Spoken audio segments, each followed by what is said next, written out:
Welcome, lore masters and world builders, to a story from a future you've never imagined. Forget everything you know about Earth.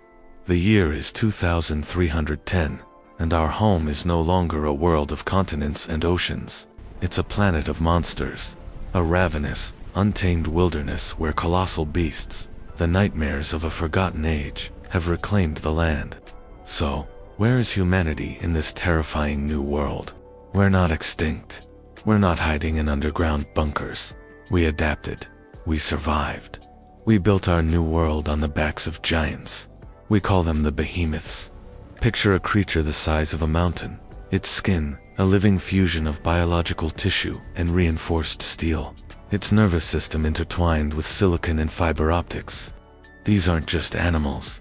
They are our cities, our homes, our last bastions of civilization. We bioengineered them generations ago as our salvation.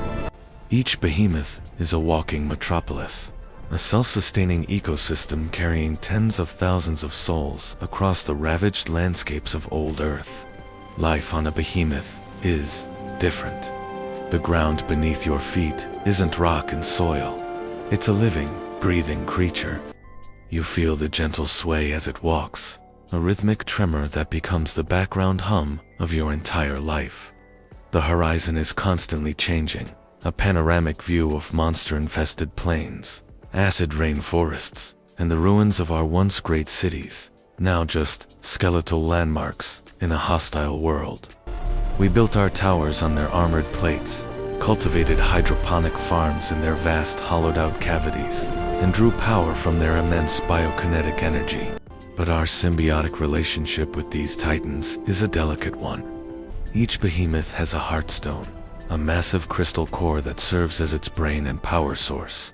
Protecting the heartstone is our primary directive, and that brings us to the most vital role in our society, the cradle pilots.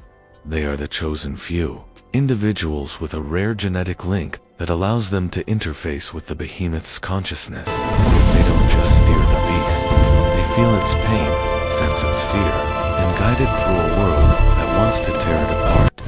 They do this from a place known as the sleeping cradle. Deep within the behemoth, nestled next to the pulsing heartstone, lies a chamber filled with a neuroconductive fluid. Here, the pilot lies suspended, their mind merged with the giant. They are the dreamer, and the behemoth is their body in the waking world. Through the pilot's eyes, the behemoth sees. Through their will, it moves.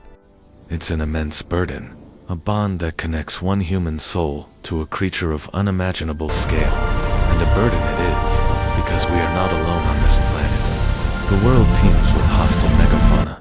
There are the skyscreamers, pterodactyl-like creatures with sonic attacks that can shatter steel. There are the burrowers, massive armored worms that can ambush a behemoth from beneath the earth. The journey from one safe zone to another is a perilous trek.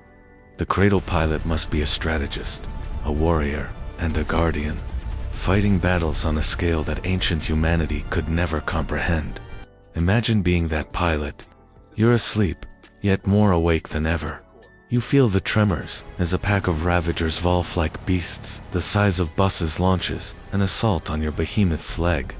You command the city's defense systems, laser turrets that emerge from the behemoth's hide, while simultaneously directing your giant to use its own colossal limbs to crush the attackers.